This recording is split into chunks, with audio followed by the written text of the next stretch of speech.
What is up, everybody? Sorry for a little bit of a technical glitch. So if you're watching us live, you saw that. If you're not watching us live, you didn't see that. So it's all good. Hey, what is up? It is Dr. Vibe and Jazz Keys. What is going on? And we are here doing something we call Stuff. And Stuff is live online conversations hosted by myself and the beautiful and wonderful Jazz Keys from thank you. Rockford, Illinois. And we talk about current events and culture from a black lady's and a black man's POV, which is point of view for those who don't know. Jazz, what has been going on lately? Talk to me. Oh, it has just been a crazy month or so. I'm wrapping up the final week before I open up a community co-work space here in Rockford called The Local.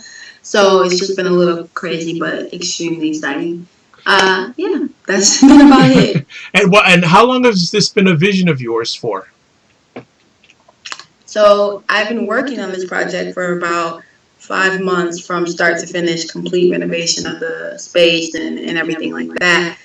But it actually wasn't a vision or always dream of mine. It was kind of something that found me. So that's a very interesting story, and maybe we can have a show about purpose and destiny and all that kind of thing. Absolutely. This is exactly it's the epitome of that. It's one of those things that if you would have asked me 5 months ago, I'd have never seen myself opening kind of this space. But now it's home and it's amazing. Well, certainly we will have an epic conversation about that.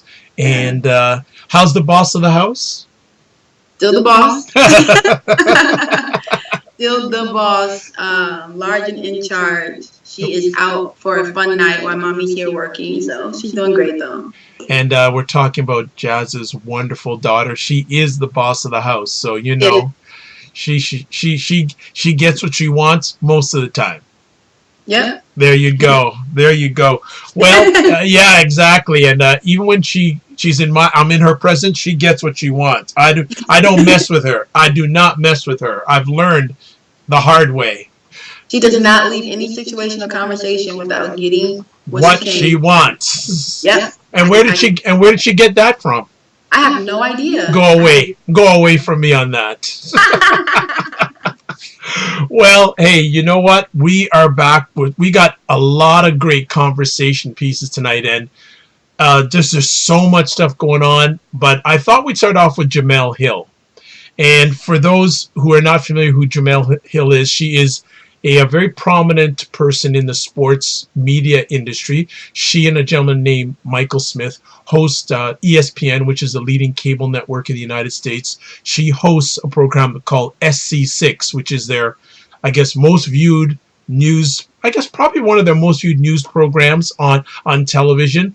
And she worked her way up from Michigan State University doing reporting at ESPN to now this is like their main sports broadcast. Now, for those who follow, a few months ago that Jemele Hill sent out a tweet, and I'm going to quote her tweet exactly, saying Donald Trump is a white supremacist who has largely surrounded himself with other white supremacists. Well, that caused a little bit of an uproar, you think? And even to the point where the White House said that, hey, she should be fired.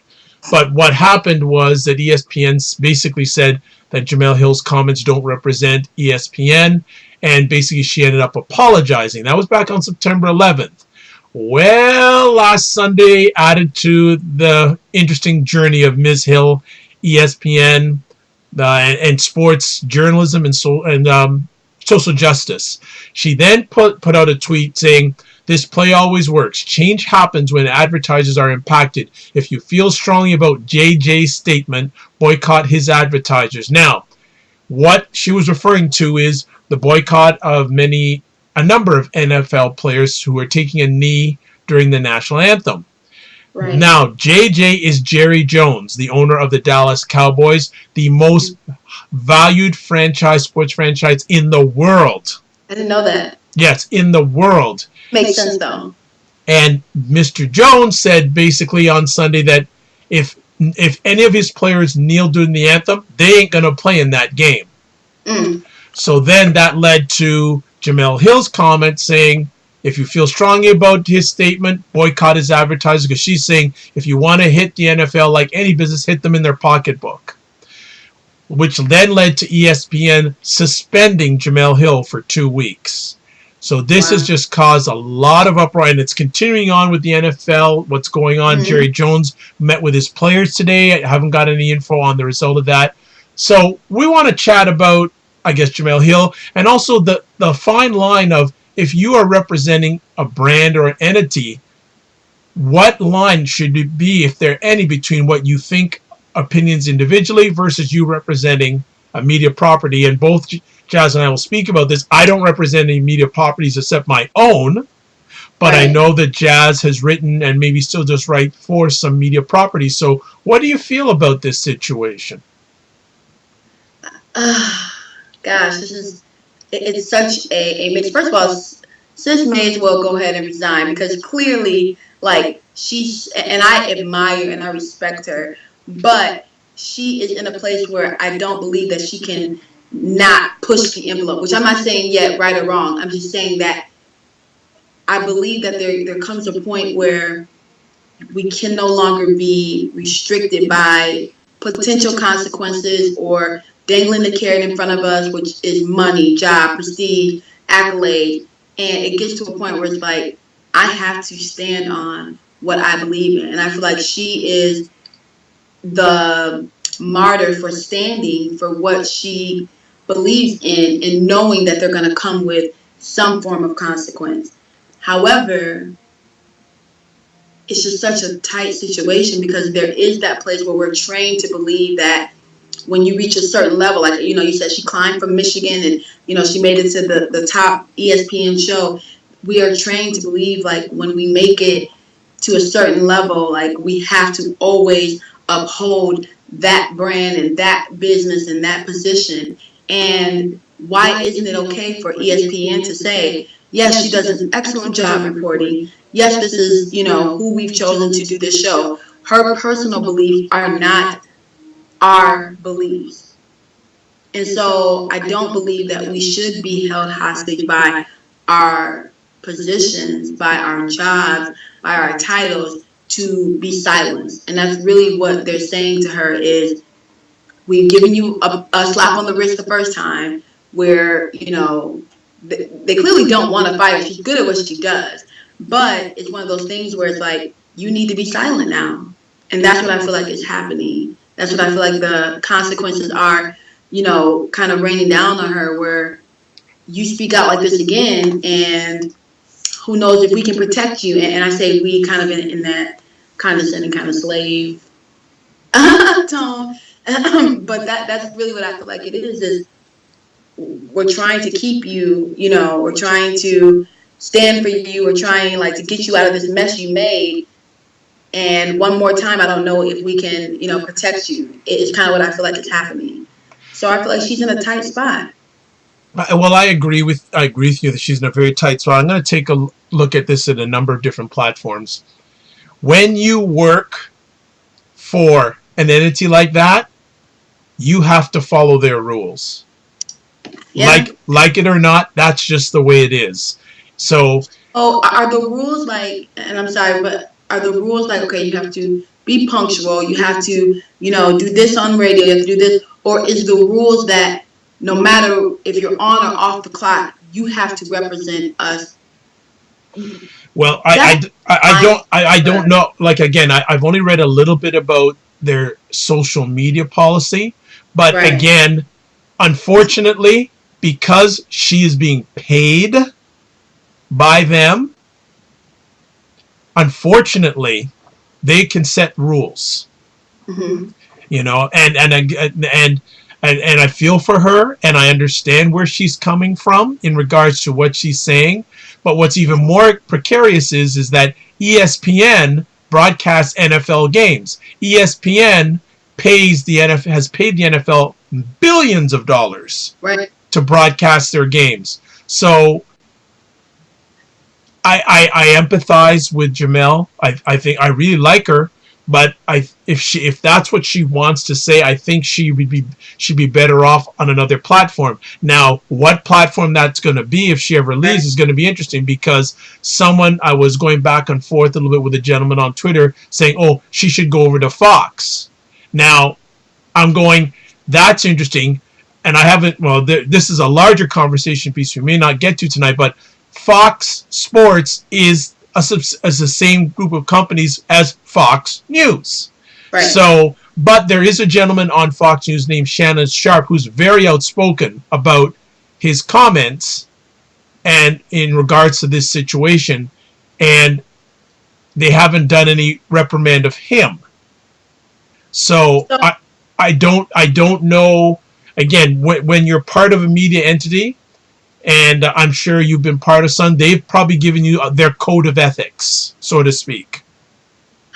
I guess I just feel like the complication is that she represents not just an individual. So we can look at this at a very individual level, which is, hey, like if you want to speak out against this may not be the platform for you, or maybe not even the field for you, because so much of media and so much of broadcasting and news is very controlled. Look, this is the code of conduct. This is, your behavior. But go ahead. No, go ahead. I something just came up in mind. I think it's going to be a very interesting contrasting story about another ESPN female white employee, but keep on going. So I guess my thing is looking at it as like generalizing it to blacks, generalizing it to, a person of color, is there's always going to be a code of conduct that is like a code of conduct to monitor and control the behavior. And really all it is saying, like, you have to choose between sustaining and providing for yourself and your family and being true to what you believe in and being true to yourself. And that's just a very unfortunate place to be in, because yes, she does work for that company and I understand that. But again, generalizing it to all of us, at some point, majority of people have been in or I don't say majority, but there's been a significant number of, us who have been in positions where a company has influenced or felt like they had the right and have to influence our conduct, our behavior, our actions. And the exchange for that is, without this, you can't feed your family. You can't feed yourself. And so I guess I stand with her as an ally because I understand that frustration. And it's just go ahead. Keep on, because I've got a very interesting example in regards to this. There is a broadcaster on ESPN named Michelle Beadle. Okay. And a number of years ago, there was an ESPN event, and she was leaving the event, and she said something about a player named, well, allegedly, but I think was confirmed. She denied it, but someone said that she said there was their football player named Aaron Rodgers, right now regarded as the best quarterback in the NFL, and she allegedly said that I want to blank Aaron Rodgers. She was leaving and she has quite the channel. She had quite the interesting reputation, and she had some incidents in the ESPN past, and this wasn't online stuff. This was offline stuff. Right. I don't know if she ever got suspended, which makes me think even deeper, as you brought up about black women in media. Mm-hmm. It sort of it gets down deeper about this whole issue of black women in media, which makes me think about a few months ago, April Ryan being told by Sean Spicer, basically talked her down, and this is just a very interesting situation. I don't know if the reaction to these comments may or may not have been the same if it was a black male saying it on ESPN. About if it's a black male, or even take the situation about the Caucasian woman making that comment. If that was a black male making that comment about a, white woman athlete, like there's so many different dynamics that we, and by we I don't mean us, but like we want to believe that these things don't affect the end result or the outcome, but they do. And that is the reality of the situation that we're in, where yes, things would be very different if we exchange races, or if it came from a different source. I read something that said that, people aren't mad because like people are protesting or taking a kneel, or even associating this with what Jamil said. People are mad because we're refusing to be controlled any longer, and that becomes the real issue. Well, And I believe that. yeah, go keep on going. No, actually, we have a friend of the show's watching right now, Dr. T, who Hi, says Dr. T. he says alone. He brings up a very interesting question. Hello, guys. He says, could this be an aspect of quote new voices unquote being established in the mainstream? And I think that any way in which that can be detoured, or those barriers and roadblocks can be put up, or that can be delayed, that is what is going to happen. But the reality is that in small strides, we are taking these platforms and making noise and creating, like you said, a new voice in mainstream that says Donald Trump sucks, like, or whatever the case may be.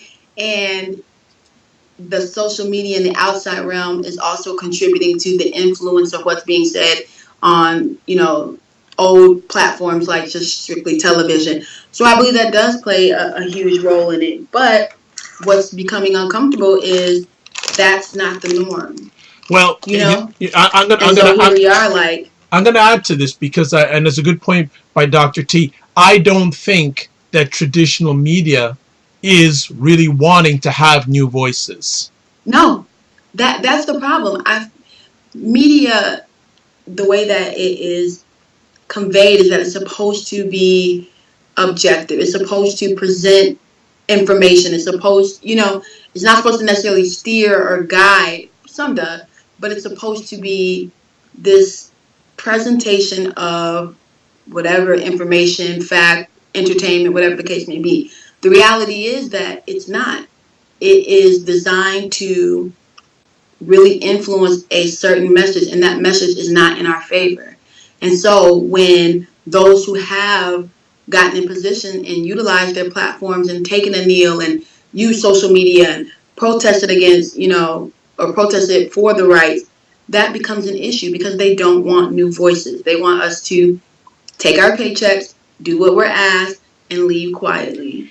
Well, just adding, and I'll contribute to the more of the conversation in a minute. But I saw a very interesting picture of a T-shirt that LeBron James recently wore, and this may say it all. The T-shirt says, "We march, y'all mad. We sit down, y'all mad. We speak up, y'all mad. We die, y'all silent." Yeah. And I think that sums it up. The fact is that they will continue to grasp at straws, and these final straws will snatch your ability to create, economic stability for yourself and for your family. Will take away the hard work for you to get from wherever you came from to be on ESPN. It's almost like, be grateful that you're here, and do so silently. Like, behave, do what we ask you to do, follow the code of conduct, carry yourself the way in which we believe you should carry yourself at all times. Represent ESPN and never yourself. And the moment that you go outside of that, we will introduce disciplinary actions to let you know you're getting outside of our expectation of you. I think that, and it's interesting because on the first night of her suspension, her co-host Michael Smith did not appear on the show. And it's just very interesting to see where that's going to lead to. It's really, really interesting because when she comes back, is she going to stay silent? Is she going to continue? Like, I just really wonder. There's so many layers to this. Black women in media, black women in society, black women versus white men. There's just so many different layers to this. Dr. T says, I agree. The NFL's proposed new rule against protesting is a perfect example of how policy used to silence voices outside the mainstream. Yeah. Well, I actually, and it's very interesting that I don't see it changing. And I'm almost waiting to see if a Dallas Cowboy is going to go against Jerry Jones. Like, wouldn't it be something, their star quarterback, Dak Prescott, if he knelt during national, would Jerry Jones go that distance? Well, I feel like Jerry Jones understands the power of economics. We're as you mentioned earlier, we have the best franchise. So before you mess up my money, before you mess up my career as the coach, I'm going to put this out there and make sure that my position is stated. I am against any of my players kneeling. And that is a direct threat to the player. It's not even a neutral ground in which they can make the choice and his opinion, is one way or another. No, he's asserting his power to say you don't have a choice. Well, and we'll bring it back to Jamel Hill in a moment, but one of the variables that's very interesting is in the NFL, players do not have guaranteed contracts. Right. Whereas, and it's going to be interesting, when the NBA starts in a week, that is going to be very interesting. Right, and you think about it, these individuals, how hard some of these men have worked, or athletes, people, have worked to get to the NFL, to get to these positions where this takes a lot of sweat equity, it takes a lot of training, a lot of work, a lot of dedication, devotion. And I literally am in a place where I feel trapped. Like, I guarantee you there are some players who probably feel very passionate about what's happening. But, and I can speak for myself, if it comes to feeding my children, which if you're telling me if I do this, that's it, that's all, I won't play, which eventually we've seen what it's done to Collins, so now I'm playing this out in my mind, I can understand the pressure to sit on your hands and follow the rules and the policy and the code of conduct. And so I'm frustrated for Dr. T is saying the NFL Players Union spoke out today in support of the players. They will either prove to be a new ally of the players or, as some think, a powerless entity. So getting back to the players, going from the players back to Jamel Hill and reporters. This is,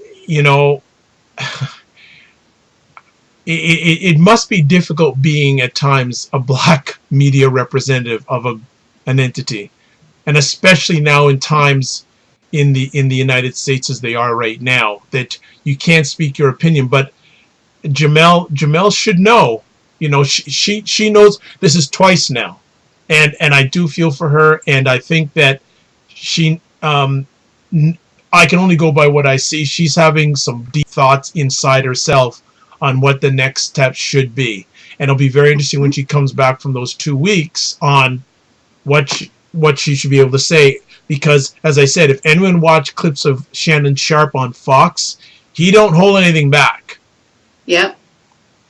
Well, I feel like even that is probably controlled. So sure, even something like that is, we're going to put this show on air, we're going to allow this person to speak because we don't have a choice. We have to, because the outside is either, I feel like it used to just be, this was the sole means of like media, and the discussions were probably there, but they weren't happening in a way that we were able to create a viral conversation around opinions that go against what's happening in mainstream media. This new age has allowed us to have these conversations where we can say, you know what, we're going to protest and we're not going to watch the NFL, we're not going to do this. And now it's affecting the bottom line, which is money. Now we have to have these conversations. So then how can we do this in a way that's still controlled? Okay, we'll let one person talk and let them say whatever they want to, So even in that context, I feel like it's still a very puppeteer kind of environment. So, Jazz, should reporters in the media be able to express, do you feel they should be able to express their opinions? I feel like not in, it's kind of like on that show, she's there to do her job. Yep. Yeah. And she's excellent in her job. But I shouldn't have. You don't pay me enough to go around 24/7 being like, well, what would ESPN want me to say? What would, I feel like that's so much control. And she took to her personal Twitter account Well, and she's never had like you see some media representatives like have their name and the media entity like ABC or like for example Jazz Keys ABC Muse or something like that. They have that or CNN as part of their Twitter handle. She doesn't have that at all. right. So I feel like it's such a blur, and I feel like part of the frustration is those who have kind of made this viral, made this an issue, it's kind of like somebody get her in line. Like, does she not know that she doesn't get to say whatever she wants to say? And the reality is that how does her opinion of her political views and her opinion have any effect on her quality of work As a journalist, yeah. as a journalist? These are her personal political views. You know what be and I think it happened in the past too. But to be fair with ESPN, I think there was a white female journalist who got fired from ESPN for expressing her right wing views. So Mm. so this shouldn't come as too much of a surprise because I know the first time that they sort of reprimanded her, there was a former ESPN female white journalist who said, "Hold on here, how come she's not getting fired? I expressed my right wing views. You didn't like them. Got let go." Now, Right. but I think ESPN is much. If They you had that pressure that said, go ahead, I'm sorry. and ESPN I think is a little bit more on the. If you look social conscious wise, they're a little bit more left than right because they also have a site called The Undefeated, Right. which specializes on black culture, black issues. But I feel like some of those platforms are pacified. Like, no, I'm not downplaying Undefeated. I'm saying these platforms have been created because they don't have a choice.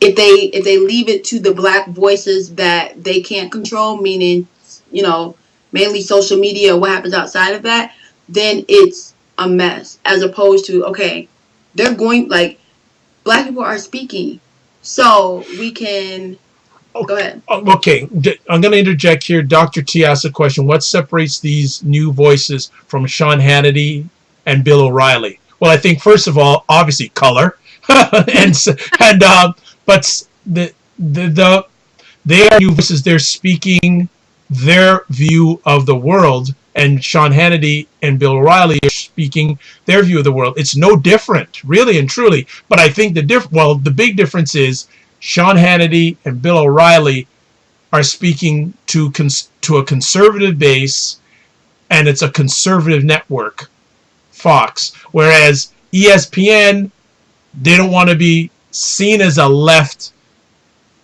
I guess left, how go center left or left media platform. They don't want that put out there, but Fox is right. They tell you what they are straight up front. Mm-hmm. I guess the challenge for ESPN is they don't want to be put in a pigeonhole.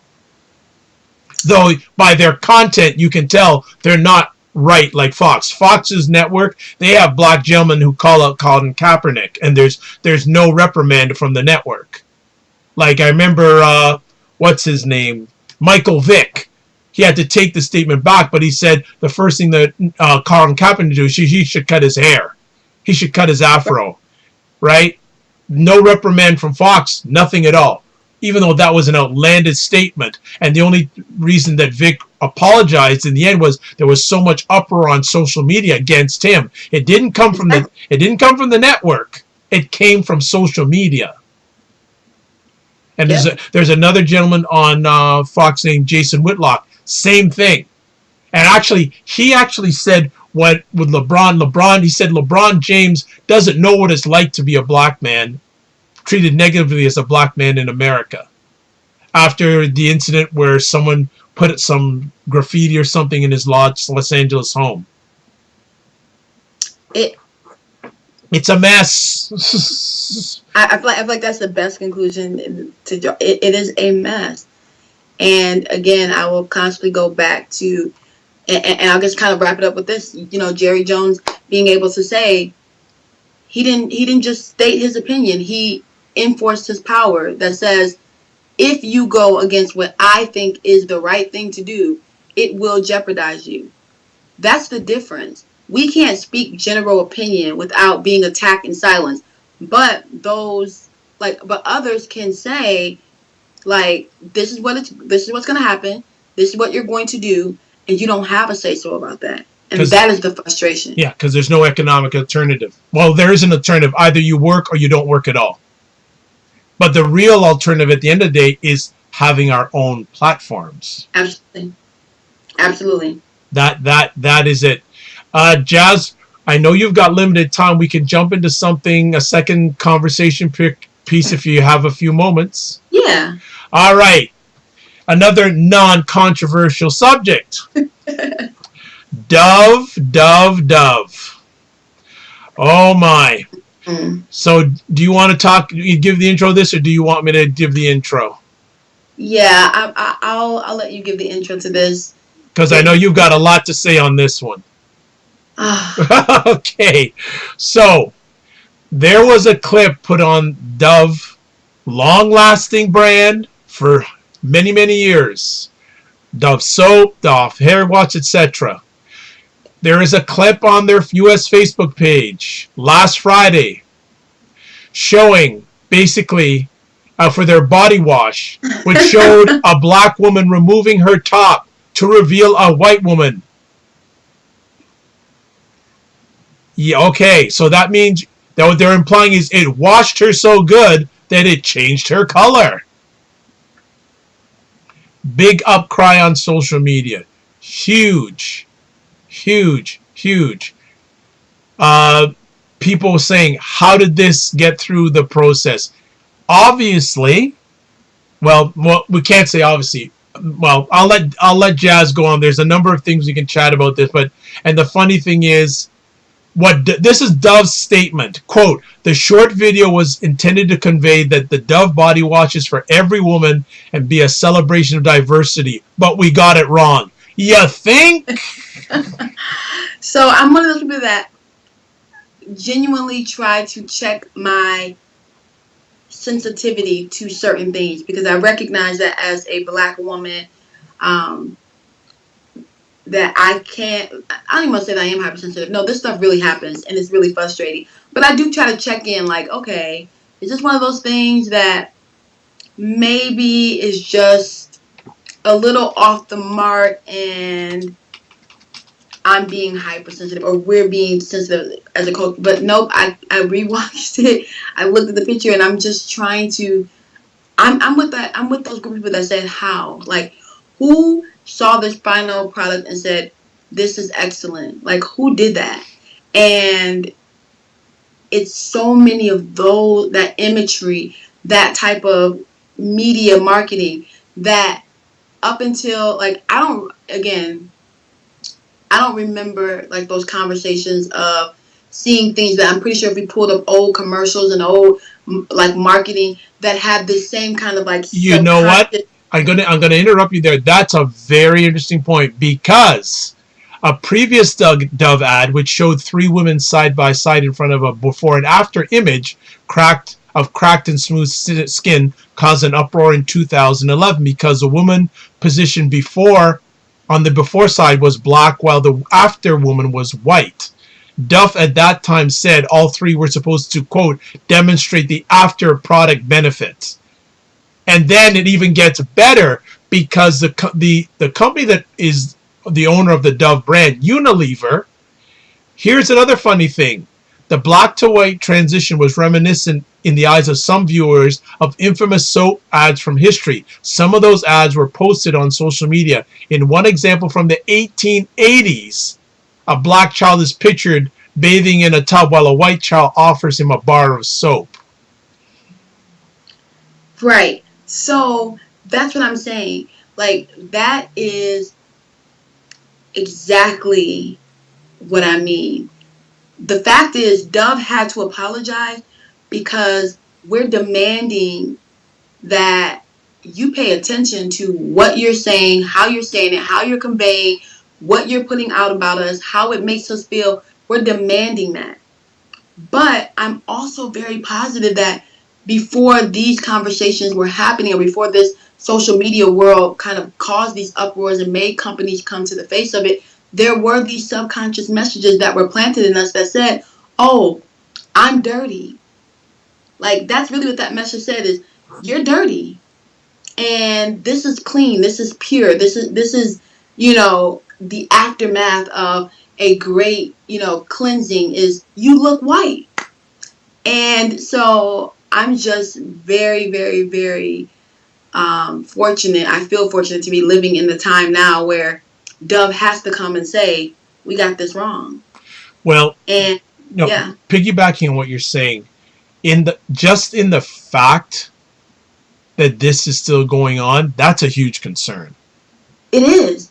And honestly, I feel like if it wasn't for the access that we have to feel very connected and united in a voice because of social media, it would continue to happen. Like, you just tracked ads all the way back to 1800. So since then, Dove has been planting these seeds in, the viewers to say everything about black is dirty. Like that. Again, that's how I felt when I watched that. Like, okay, we're just dirty, and this is pure, and this is clean, and this is after. And it's like, now they have to apologize because we made them. But how long have they gone with these kind of messages? And clearly it's been a long time. And it's and again, and it's sort of it does piggyback what we were saying at the beginning, the whole thing about economic empowerment, because one may say that Dove takes the thoughts and opinions and concerns of African Americans, blacks in general, for granted, and that they can put out anything out there without even caring, because they already have a track record. They did this back in 2011. You Yep. think they'd learn? And who knows if there was anyone in the advertising agency that helped them with this of color at all. And of course, if we asked them those questions, we'd never get that answer. But unfortunately, again, there isn't a effort to say, okay, we're going to boycott your products. Right. So that is the difference between 2000, like, that's the difference of just 6 years, where this happened in 2011. Now in 2017, we understand again, I don't have to know you to know that, like, we all have gotten on this thread or these multiple threads and said, you know what? That's how you feel, Dove. We're not bathing with Dove anymore. And just that small, not small, but hit to their bottom line is enough to say, we apologize, we got this wrong. And now you have to redirect your funding to figure out how to clean this up. Now we're going to go a public relations route because we forced the hand. And every time that happens, to me, I hope it resonates with us as a people to understand there is power. There is power in our decision, or the absence of our, like, support behind the dollar, because that's really what the bottom line is. Like, that's really how you force hands. And Jamila said that, hit them where it hurts. Well, and this is a phrase I use a lot. You're either at the table or on the table. That's it. And I think right now, with examples like this, we're on the table still. Yeah, very true. I really wonder sometimes, what is it going to take to make a momentous change? How bad do blacks have to get hurt? I feel like what we're experiencing and what we're going to experience, over this next period of time is the unraveling. So we all want to rush to what is it that's going to create this dynamic shift. But the reality is, like, we're unraveling years and years and years of being controlled and media being manipulated and us not having a voice and not having a place to, like, share in our thoughts and our distaste and our hurt. And so we're really just unraveling. We're peeling back those layers. And Wow, wow, wow, wow. I have to interrupt here.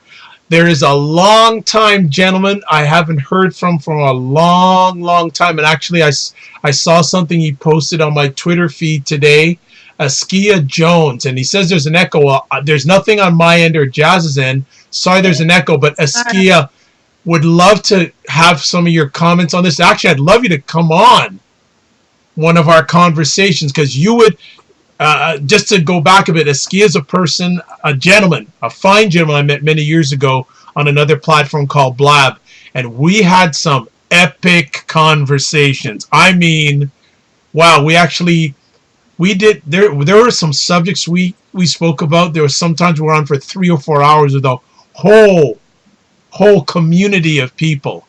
Wow. Askia, man, Askia is knows his advertising, marketing, and quote me, please correct me if I'm wrong, Askia, but Askia started his own advertising agency business, and he actually sold it to a company, and he had so much power that they kept him on for a year because they wanted him to stay on for a year. So when it comes to marketing, advertising, yes, I do have right. Askia, I'm asking you live here. Is there any way you could come on one of our conversations on a Wednesday night? It would be huge, because we need to relight the fire of our epic conversations back then, because he has such a good knowledge of advertising, Black empowerment. So Askia, what's the do you have Skype, Askia? Because what I'll do is I'll contact you via Skype, and if we can get you on next week, whatever you want to talk about, I'm just going to shut up and listen, because his thought process is serious, and he would. Okay, so he says yes. But Askia, any comments that if you could just put in the comment section about this whole area of advertising, any thoughts you have on the Dove ad, and also same here too to Dr. T, if you're still on, because both of you are Black fathers, and I both believe you have daughters. What are your concerns, if any, about the way portrayal of Black women in advertising? So I'm just going to wait for either one of those, like Askia, when this finishes, that I am DMing you immediately and emailing you immediately to see if you can come on, because that will just burn. It'll burn YouTube. It'll burn. And Askia, I haven't met you, but welcome. Yeah. And I'm excited to hear that commentary, because to me, as mother of a Black daughter, I'm also very, my sensitivity is heightened as to what she's exposed to as it pertains to her understanding of beauty. So definitely. I'm just taking a quick look if I can see if I can pull out my archives to see anything that he was on in the past, because, yeah, I actually was blessed to have him on, him and another gentleman named Ricardo McCrae. And I hosted a conversation with both of them called Black Men Who Have Their Own Schedules. And also he talked about, we had another conversation called Our Father. And he talked about fatherhood, and it was our HOUR father. It was a great conversation. So okay, so I'm glad, because we got two serious Black male thought leaders here. Dr. T saying that's always been an issue. As a parent of a daughter of color, I led her to pay attention to this as soon as she began watching television. Yeah, I like that. Because I think we have a list of just standard things that we know to talk to our children about, or that we do. So I think actually having that conversation where we do sit down with our children and explain to them that a lot of things that they'll see will be like the European standard of beauty, and trying to explain to them that's not their standard, and kind of helping them process and understand what they receive as far as media is important. Isn't it interesting, Jazz, how both our conversation topics are related? Yes. There's commonalities in both about for lack of a dominant culture.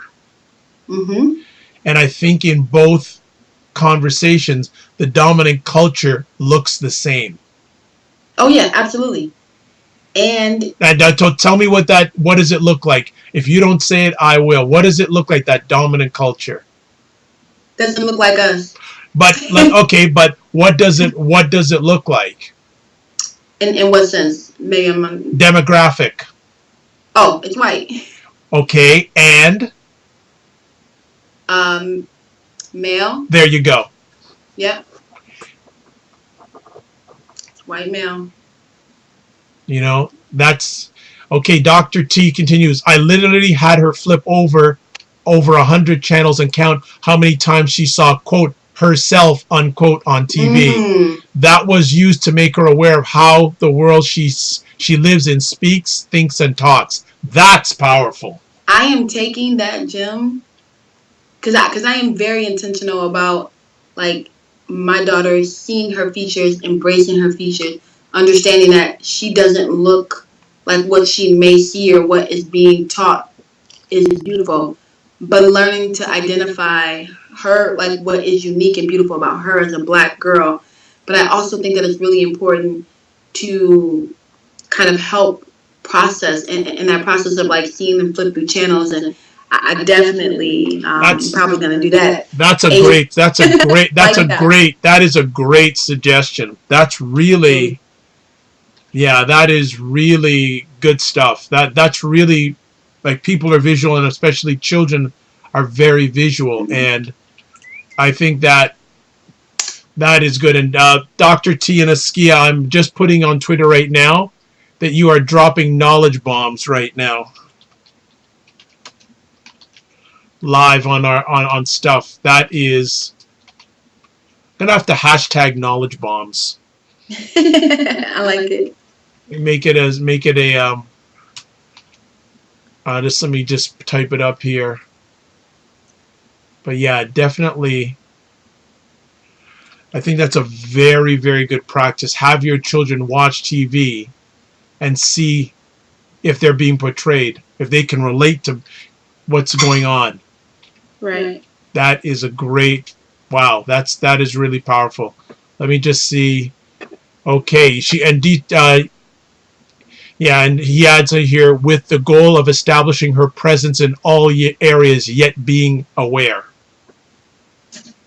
Yeah. That is good. I read that one, Dr. T. Thank you. That is strong. That is strong.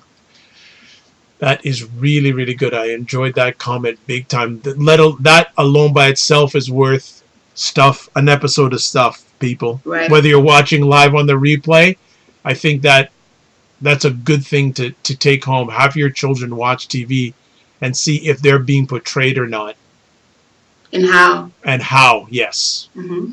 Very, very good. Well, I know Jazz has work to do because she's got this mammoth project that she's bringing, going to bring on. Maybe we'll get her to.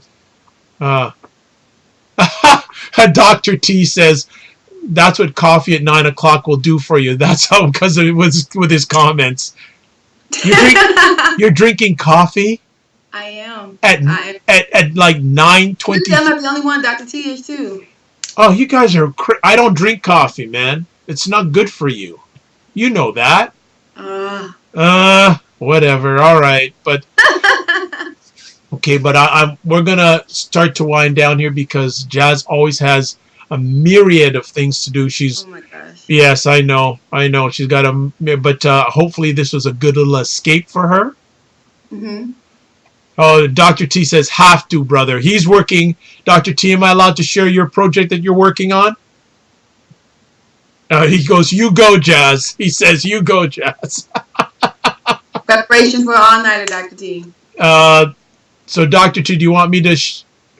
Askia, thank you. Coming from you, I really respect that. Great conversation, but we need to get you on next week, Askia, because people... get ready. He's the real rocket man. I'll put it that way. Sounds so. He's a real rocket man. Or if we really want to, well, if I really get adventurous, I should have both of them on. But we need to go on for 2 hours, and Jad don't have time for that. No. Look, after I open next Thursday, after that, then we can do next okay, so that means next Wednesday we're gonna get you on because it's gonna be the night before. Oh, it will be. Ah, it will be. So, well, we'll discuss that offline because if not, we can certainly put it off next week and then the following week where you have more time. No problem. But I have to say, any final thoughts you have with our conversation tonight? No, I definitely think that it was valuable to.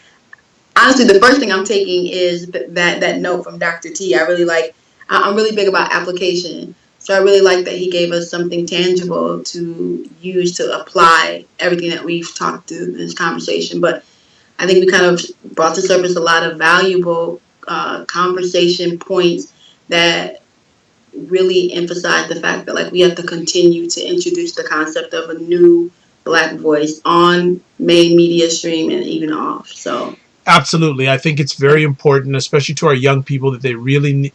As who said the other day, unfortunately, there are a number of people of color that are spending time on things that have no value instead of they're spending little time on things that have value.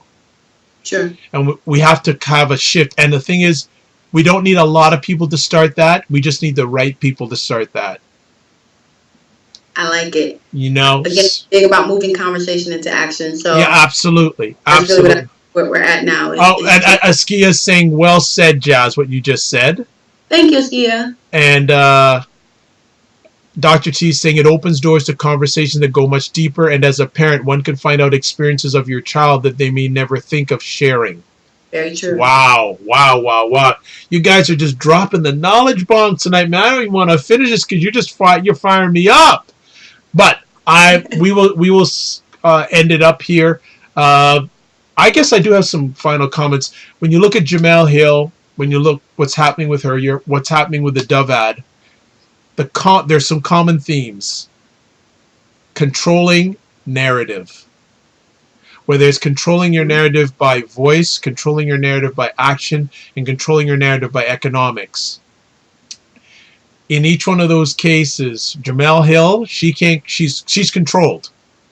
Right. Like it or not. The people of color who are watching Dove ads, they're controlled to a certain extent because I guess there are alternatives, but maybe they are controlled in their thinking at this time. Not to say, okay, we're gonna not say we like this, but the question is, these people who don't like Dove commercials, are they not using Dove anymore? Mm-hmm. Are we willing to take that next step? And I think them coming back and responding with an apology was driven by the fact that the collective voice was. I'm gonna drop my phone. Askia just dropped a knowledge bomb. Oh no. Okay, we went dead for a second. We should be back. We're still on here. Yeah, okay. Askia just said it wonderfully. Oh, I hope this didn't shut off. No, we're still on. Okay, good. Askia, can you hear me? Can you hear me?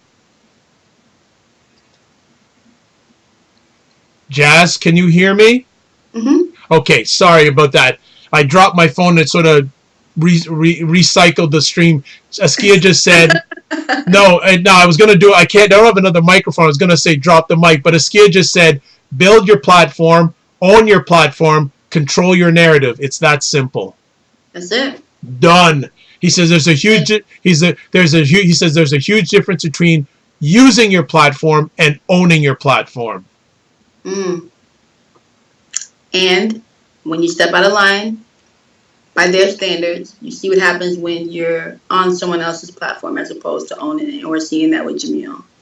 So on that note, and I don't want to. So people who are watching the replay of this, there may be a little of a gap because I dropped my phone instead of I wanted to do a drop the mic, but it was a drop the phone.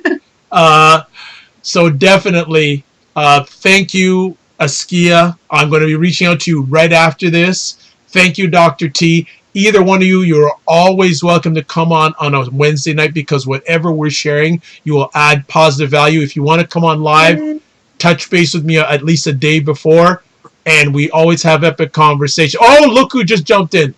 Dr. Tachi. Hi, Tachi.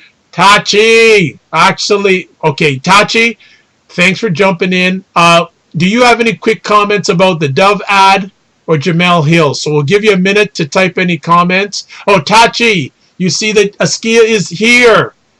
No, Tachi, Askia, and I, we go back to the days of Blab. So we're like, it's going, and actually, a little bit Dr. T, yeah, it's like this old, it's like family. Family's coming back, but Tachi was on earlier on her great program, Mediascope. Mm-hmm. And she did a long, actually, we will be very brief. Harvey Weinstein, who is going through the media right now with all his alleged. Here's a funny thing in Tachi. I did not realize it. Tachi brought it up on her show Mediascope, which is on Wednesdays, 6 p.m. Eastern Time on Facebook and Periscope. Tamron Hall was going to be doing some stuff with that organization. So she's now saying she's going to find something else. So very interesting how far-reaching this gentleman, who is now definitely taking a number of hits, is out there. So, question, how can people reach out to you, Jazz? Gotcha. Pretty simple to find. I'm at Jazz Keys, JACCKEYES, on all social media platforms, Facebook, Instagram, Twitter. You can find me on my website, www.jazzkeys.com. And, of course, Wednesday night on this international conversation stuff. That's Excellent. It. That's all. Well, myself, I guess, should I give an announcement on something? Go ahead. Okay. Actually, I'll save it to the end. So if I'll save it to the end so they stay around. So I'm Dr. Vibe here. I'm host and producer of the Epic Dr. Vibe Show, co-host and producer of Stuff, which is on most Wednesday nights when Jazz doesn't have 500,000 things to do at 9:30 Eastern Time, and also when her boss lets her come on. You can catch replays of my epic conversation on my YouTube channel, which you're on right now. I have almost 270 subscribers, which is great. Didn't have that 5-6 months ago. You can catch audio replays of my epic conversations on my website, thedrvibeshow.com. Also at Google Play Music Store, iHeartRadio, TuneIn Radio, Apple Podcasts, Stitcher Radio. Selected replays audio-wise available at thegoodmenproject.com, also at wjmsradio.com.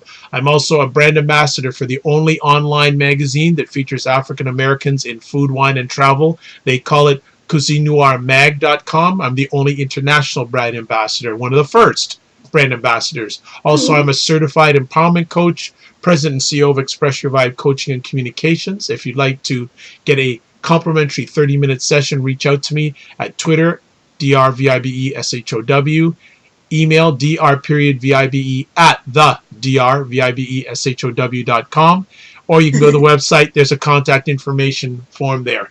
Now, since especially Askia and Tachi, and I think, unfortunately, Dr. T left, but he knows already. Dr. Vibe has been given, I think, for me, an opportunity of a lifetime. And for those who've been around for a bit, whether you're watching this live or on replay, you know how much I care about men, especially black men. Well, I am now a program coordinator for an organization in Toronto called Young Potential Fathers. And what this organization is all about, yes, Dr. T, you're still on. That must be an Askia that jumped off then, or Chachi. I don't know which jumped off because it doesn't tell you on YouTube. But getting back to it. So yes, I am now a program coordinator for an organization called Young Potential Fathers. The goal of the organization is to help the African Canadian community and the families by helping African Canadian fathers. Askia, thank you so much, by helping fathers and potential fathers. So Yes. I have a contract with them for a little while. So I started officially on Monday. I have my orientation starting tomorrow, and I actually have my first event next week. So that is something that I've always wanted to do. Congratulations. So I will be doing a tangible effort in helping out the African Canadian environment and the Black environment, because they understand my reach and collaboration and my passion to help the Black environment. I don't like to say community, I say the Black environment. So that is on the go. And then next week, if people behave, or when Jazz is on next, I'll also announce another thing that has just started with myself. So that is what I wanted to announce. I'll be doing a separate conversation live stream about that, and be asking everyone's input from around the world in regards to that, because the challenges that Black fathers of whatever age have in Toronto are similar to the ones I've spoken to throughout the world. Mm-hmm. So, Congratulations. well, thank you for your prayers, Jazz. I know that you were speaking it into reality for me, and I appreciate it big time. So I will, next week when I come on, I will share the website information, all that stuff. There's work to be done because a lot of things need to be updated, but certainly any thoughts that you have in regards to Black fatherhood, please feel free to share them, because even though you're in a different city, they're having the same challenges here, and any information will be helpful information coming from any of the people that are watching live or on the replay. Awesome. So, Askia, thank you. Tachi, thank you. Dr. T, thank you. Jazz, thank you. Jazz and your boss, thank you. On all that. So, we're going to shut it down. Tachi, chat with you soon. Askia, you'll be hearing from me via DM in about the next 5 minutes. Dr. T, I believe you saw the video message I sent you about me getting this position. So that is it. So, like I always like to say, three things. First of all, live your life as a dream. If you can dream it, you can do it. Next thing, sometimes you have to get smaller to get stronger. And actually, two more things. Tomorrow, if you're around 1 p.m. Eastern Time, I don't know where I get all this time to do this stuff. Tomorrow, 1 p.m. Eastern Time, I'm guest hosting a show called bizchicks.net on Fire Talk. They've asked me to do guest hosts, and someone has asked me from their community to talk about customer service.